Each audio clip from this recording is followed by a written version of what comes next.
AntLab listeners, and welcome to an interview episode brought to you by the Arts Management and Technology Lab. My name is Alyssa, and I am the podcast producer. In this episode, our Technology and Innovative Content Manager, Grace Puckett, sat down with Jess Bergson, a consultant with Capacity Interactive and Master of Arts Management alum. They will talk about what Google Tag Manager is, how to implement it, and how it can help your organization. We hope you enjoy this interview, brought to you by AntLab.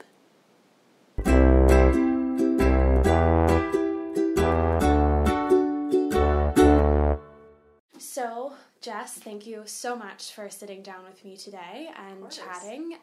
For our listeners, my name is Grace. I am the the Technology and Innovative Content Manager. I always like to flip those. Jess, if you don't mind, would you introduce yourself and just give us a little bit of background as to who you are and what you're doing? Yeah, sure. Hi, everyone. Hi, AmpLab listeners. My name is Jess Bergson. I am an analytics consultant at Capacity Interactive. I'm also the former chief editor of interactive content. I think that's what my title was at AmpLab. So I'm very excited to be here today talking to Grace. Thank you. So what are you... One of the reasons that I asked you to sit down today is that we are noticing when it comes to setting up websites and tracking the kind of customer flow, there's this new wonderful thing, it's not so new, but new to me, called Google Tag Manager. I was wondering if you might be able to describe what that is and how that might relate to web design and management itself. Yeah, sure. So before kind of explaining what Google Tag Manager is, I think that in order for us to understand it fully, we kind of need to first understand the history of tracking things in marketing and in the digital world overall.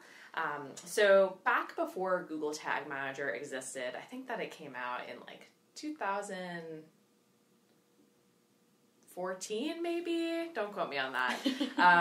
But before Google Tag Manager came out, the way that we would track people's actions on a website for platforms like Facebook or Google Analytics or the Google Display Network was through a pixel. So what a pixel is essentially just a piece of code that you would add to your website, or you would ask your developer to add to your website and pass back specific information to whatever platform you were working with.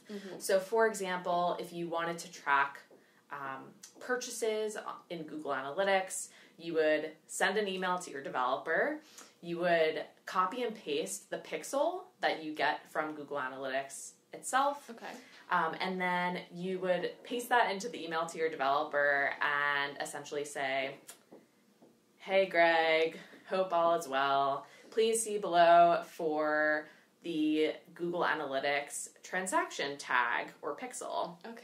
Please populate the code with the products that were purchased and the revenue and the product ID, etc." It sounds like a lot of steps. It does sound like a lot of steps.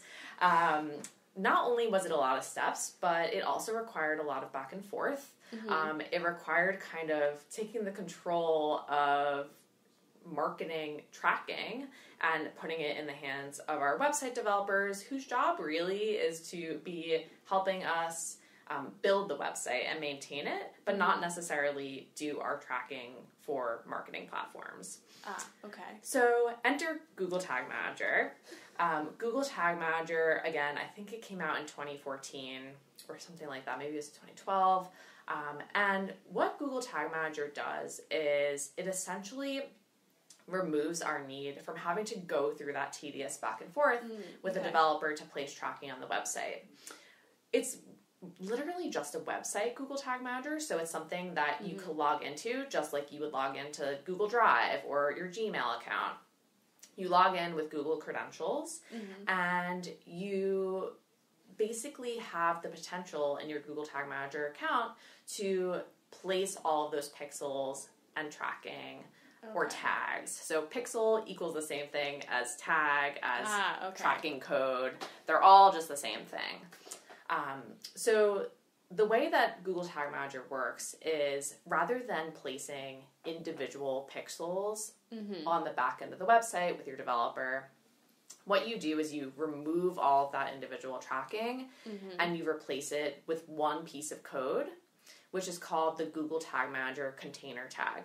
Ah, okay. You get that piece of code from your Google Tag Manager account or container, and you paste that on the back end of your website, and now you're kind of connected to your account. So once you paste that code on every page of your website, you essentially have the power to be placing all of these tracking pixels and tags yourself. As long as you have access to your Google credentials, you have the power to build different tags in GTM.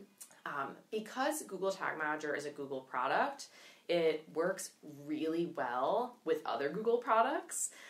So if you create a Google account and a Google Tag Manager account and go in there, you'll see that the different tags that you can build, there are many of them, but the easiest ones to build are the Google related ones. Of course. So Google Analytics, Google Ads, Google DoubleClick, all of these are really, really simple and easy forms of tracking to add.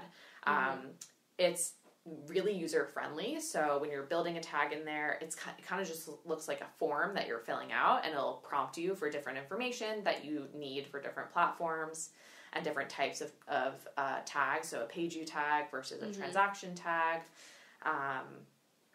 And yeah, I can talk through the different elements that make up Google Tag Manager, but that's essentially what it is. It's not collecting any data, but it's a tool for us to put tracking in place, and it puts the control in the hands of the marketer rather than our developers. So taking out the middleman for that and maybe streamlining that a little bit more. I think that's something that we're starting to see with technology being used in the arts, is trying to, how can we streamline those processes, making it not only easier, but potentially maybe less expensive? Oh yeah, so that's the other important thing about Google Tag Manager is that it's free. Oh yeah, we love free. Yes, so most Google products, the majority of like the Google suite in terms of the marketing Google suite, most of them are free. And Google Tag Manager is one of those, luckily. That's lovely. Yes. So when considering Google Tag Manager, what is the process? And I know that we said that there's the piece of code, the container. The process of implementing that into a current website, is that, again, just regurgitating what you just said? Yeah. You just go in and you paste that container on every single page? Yep, exactly. So when you create a new Google Tag Manager container, that's what they're called. So there's an account, and then within an account, there's a container. Okay. The container is just where you put all of your tracking for your website. So once you create a container, it'll prompt you to place that piece of code on your site, and it'll actually give you instructions. So there are two different pieces of code that you need to place on every page of your website, like you said. It's very important that that piece of code gets placed on all pages of the website. Okay. Because if it doesn't, you're blind to that page in Google Tag Manager. You can't, like, any tracking that you put into the container, it's only going to be applicable to the pages on your website where the container code is placed. Okay, that's a really good bit of information, especially because I'm thinking in terms of when you have websites that maybe have a good amount of information, maybe considering Amped Lab's website, specifically the way that we have it set up, if you're not tagging, or if there's a particular page or a blog roll that's not tagged properly, being able to track that would be almost impossible, correct? Yeah, exactly. So, for example, if we were trying to implement Google Tag Manager on Amped Lab's website, and we only put the GTM container code on the homepage, and then within the GTM account, we built Google Analytics page view tracking, the only page that would show up in Google Analytics would be the homepage. So, basically, anywhere you want tracking, you need the GTM container code down. Okay. And it's a best practice in the industry to put it on every single page of your website. That was going to be my next question. If you could consider that to be a best practice for any organization, not just an arts organization. Yeah, every organization. So really any website, GTM should be placed on every page of the site. Now, it is important if you're shifting from kind of the old form of putting down pixels and tags before GTM existed, where you have all this tracking hard-coded on your website. Right. If you're shifting from that to GTM, you need to make sure that if you're moving a form of tracking into Google Tag Manager, that you remove it from the back end of your site. Okay. Because otherwise you're going to end up double counting. So thinking on that line, would someone be able to use Google Tag Manager and Google Analytics at the same time? Can those two be integrated because it's on the Google platform? And on that same vine, if someone's using something other than Google Analytics plus Google Tag Manager, would that be where you have your double counting that you're talking about? Yeah, so I think that this is something that confuses a lot of people about GTM and Google Analytics and kind of thinking about like what each of those platforms' roles are. So Google Analytics, the way I think about Google Analytics is it's the platform where we send all of our data. Okay. We send all of our data about the website to Google Analytics, and once it gets there, Google Analytics sorts it into all of the different reports. So we have audience reports that tells us about who's on the website, acquisition reports, which tells us about where those people are coming from, behavior reports, which tell us about what people are doing on the site, and then conversion reports, which tell us what actions they're doing. So that's Google Analytics. Google Tag Manager is the tool that we can use to actually send all of that data. So it's the mechanism for sending data to either Google Analytics or Facebook or any other platforms that we're working with. So really and truly, both of those systems are using, or at least handling, the same kind of data. It's what they do with it that's different. Yeah, so I would say that the GTM, I don't know if I would say that GTM is handling data. I think that I would say that GTM is a place where we can kind of host all of our tracking. Okay. So it's just the home for all of our code, all of our tracking code, essentially. Okay. It doesn't appear in the form of code when you're in GTM itself, which is the nice thing about it. It's more accessible especially to people. Those of us who are non-coders quite yet. Exactly. So, we don't go to Google Tag Manager to analyze how the website's performing. Okay. We go to Google Tag Manager when we need to add additional tracking for Google Analytics. Okay. To track something about the website. Or we go to Google Tag Manager if we need to add additional tracking for a Facebook campaign that we are running. Okay. So thinking about all of what is offered by Google Analytics, why would an organization, arts or otherwise, want to implement GTM on top of the data that they're already getting to see with Google Analytics specifically? I mean, what would you recommend being able to look at specifically with that? Yeah, sure. So the real advantage to using Google Tag Manager is that it makes it, what we were talking about before, it makes it much easier for marketers to be in control of their tracking. Okay. Let's say that you need to change a configuration on your page view tag. Maybe your arts organization just went through a rebranding and your website domain name has changed. So it changed from artsorganization.org to artsorg.org. In that case, you might need to change some of your tracking because oftentimes our tracking is built off of the page URL. So in that case, rather than having to go to our developer and put in the request to change all of our tracking, we would be able to do it ourselves through Google Tag Manager. So that's one of the advantages of it. The other advantage is we have the ability to do some more advanced tracking through GTM than we may have been able to do otherwise on our own.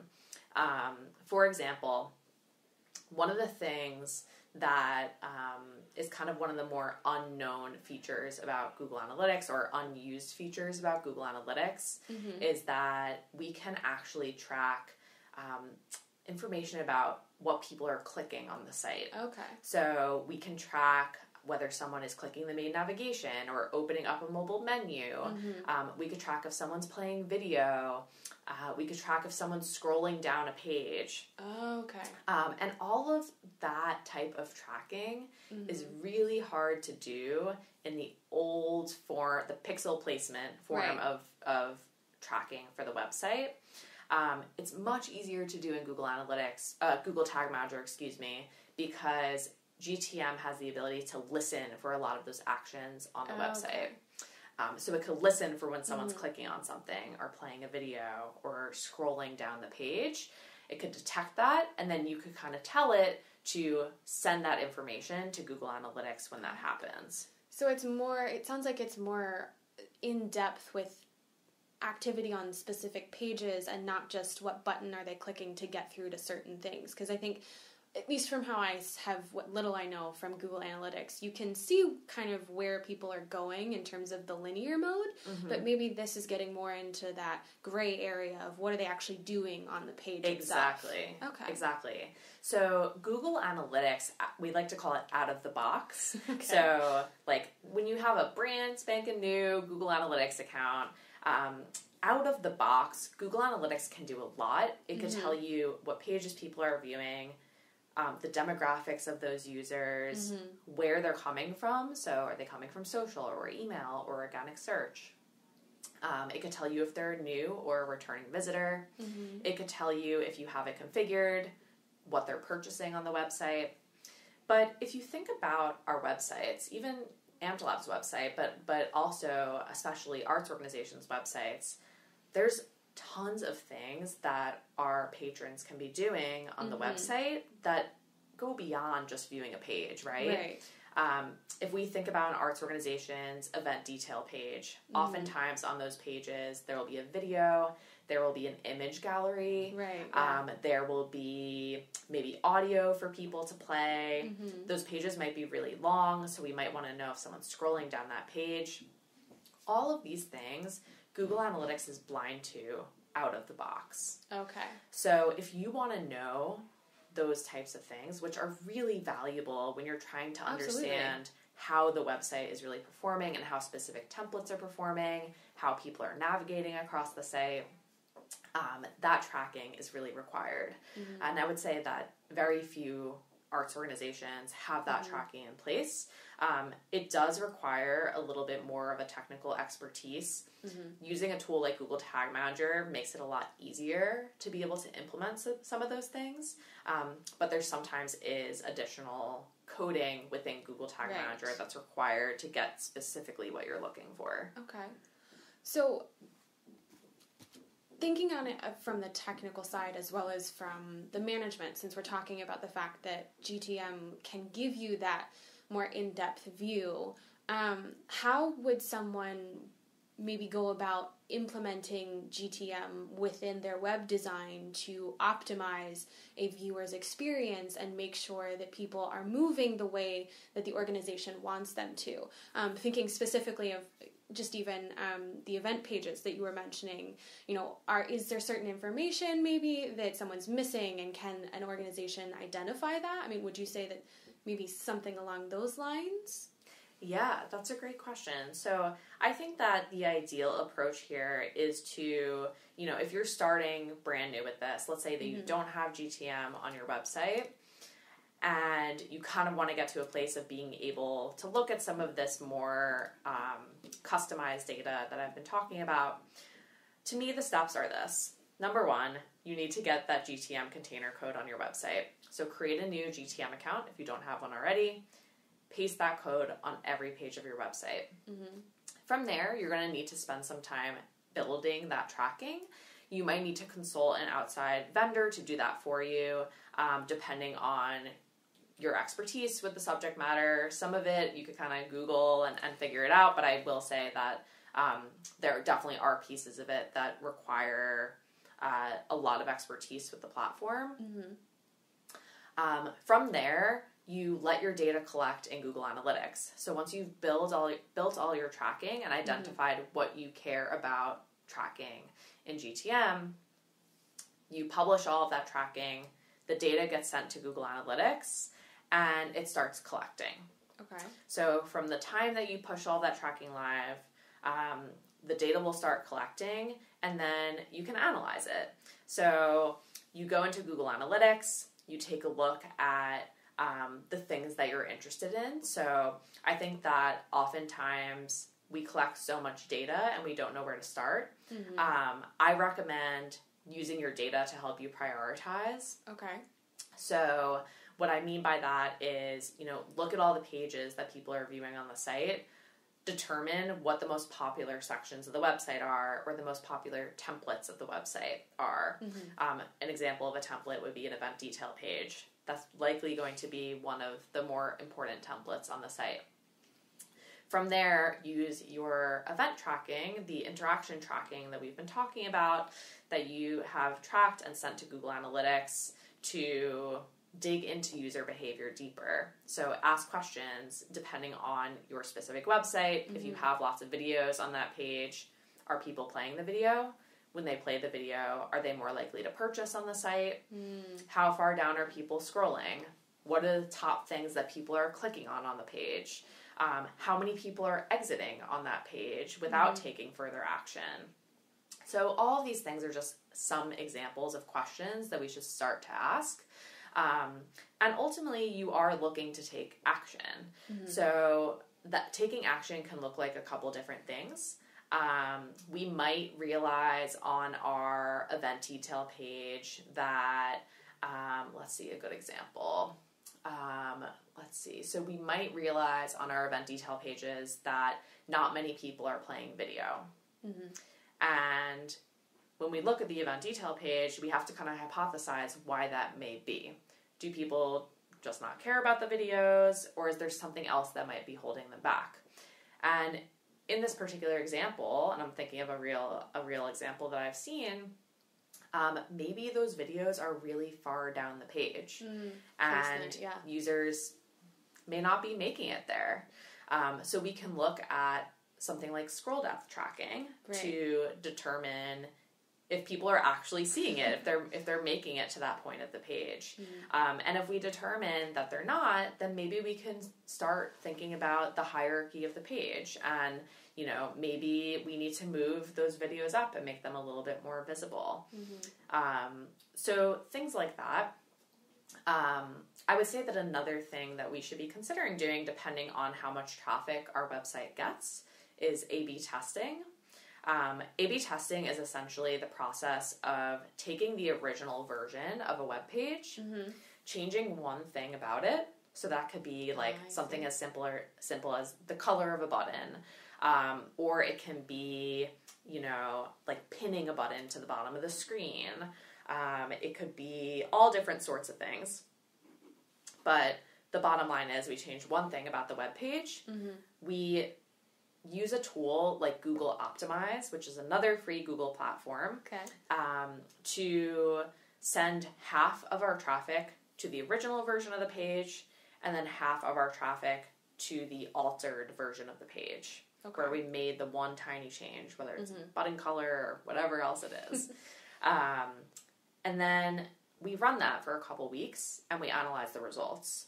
So we look at, which version were people more likely to click on that button, or which version were people more likely to purchase. Mm-hmm. We do that to declare a winner.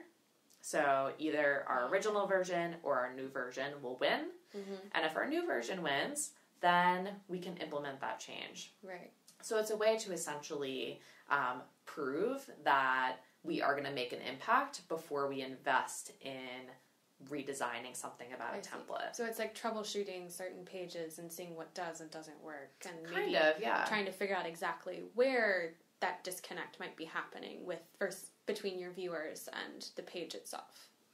Yeah, I don't know if I would say that it's troubleshooting so much as just testing something out, trying something new and seeing what the results are. Yeah. It's pretty cool. No, it sounds fascinating. I'm learning more and more as we're sitting here talking. I didn't even Google Optimize. That's a new tool for me. I'm gonna have to look that one up. Yeah, not many people know about it, and I think that A/B testing is definitely a big opportunity for the sector. The tricky thing about it is you do need a good amount of traffic in order to do it, just because you don't want an A/B test running too long, and you need to reach statistical significance in order to determine a winner. So there's lots of statistics involved in A/B testing, which I am definitely not an expert in. I use a lot of Google's help to educate myself on that. But yeah, it's a good thing to kind of shoot for as a more advanced version of web optimization. Okay. And I guess just to close this out, when thinking of how an arts organization who maybe, with a lot of arts organizations being nonprofits, budget is super high focus, high priority, and with GTM for the most part, GTM itself is free. Is there something, and I know that we said yes, you should implement it, but in terms of trying to understand how a specific program might be functioning in terms of traffic from website to actual person being on site, if that is something that's going on, would you say that GTM could potentially help understand whether or not web traffic is resulting in actual business, or is that... Do you mean like in-person visits? Kind of, or yeah. just purchases? Someone who maybe comes across the website, does a little bit of digging maybe, and then actually shows up. Is that something that GTM can at least help understand and help analyze that transition, considering that it gives you that in-depth view? Well, so GTM wouldn't be able to help you understand if someone visited the organization. There is a new feature in Google Analytics that I think is called store visits. Okay. Where essentially they are able to tell if someone visited your organization. I don't know that I would vouch for it. I think it's still in beta. Okay. But that might be a feature coming down the line. I also think that there's certain requirements. I think you technically need more than one location, which wouldn't apply to most arts organizations, and probably a certain number of traffic coming to you in person and online. What you can do in Google Analytics, and you can set up this tracking through Google Tag Manager, is you could track purchases. So, depending on what ticketing platform you're working with, this can be easier for some rather than others. I'll say that Tessitora's Tinu, their kind of out-of-the-box ticketing platform, is very easy to implement this with. There's some others as well. Some are a little bit harder. But you can implement tracking to understand when people are purchasing on the website, which is a good indication for someone coming to the site. So yeah, you can do that you can build that tracking through Google Tag Manager, and once you do, you'll see it start to collect in the e-commerce reports in Google Analytics. And just one final question.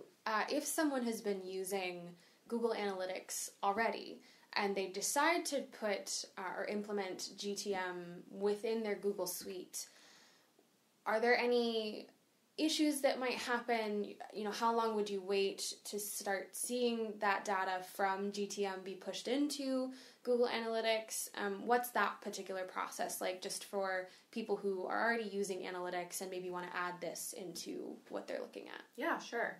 So if you create a new Google Tag Manager account and a container, you put that code on your website on every page. By itself, it's not going to do just out of the box like that, it's not going to do anything. The only way that Google Tag Manager is going to start sending page view behavior or different interactions or purchasing behavior to Google Analytics or any other platform is if you build a tag in the Google Tag Manager container.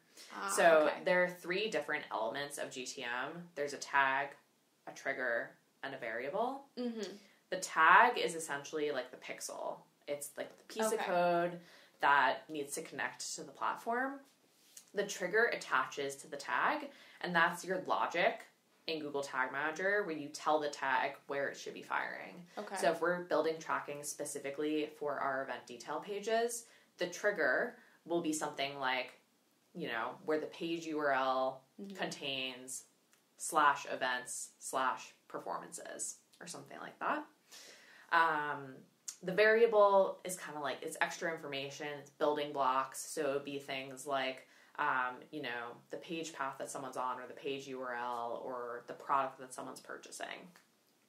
Without all those things, so without some tags and triggers and variables built out in the platform, Google Tag Manager isn't going to do anything. It's just going to sit there. And that's the technical bit you were talking about earlier. Yeah, right? so that's the bit of like actually building things. Some tags are more technical to build than others, and some triggers are more technical to build than others. It kind of just depends on what you're trying to do.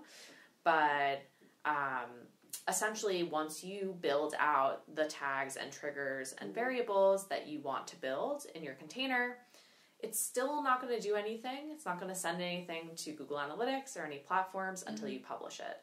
So there's a button in there that you have to press publish. Once you hit publish, that tracking is live. You could think of it that like once you hit publish, you have essentially like taken the place of your developer and put those pixels or tags on your website. Okay. And at that point, your tracking will start to send to Google Analytics or other platforms that you've built for. And that's when you need to start paying attention to, you know, if anything's gone wrong. So at that point, what I would do is I would go into Google Analytics.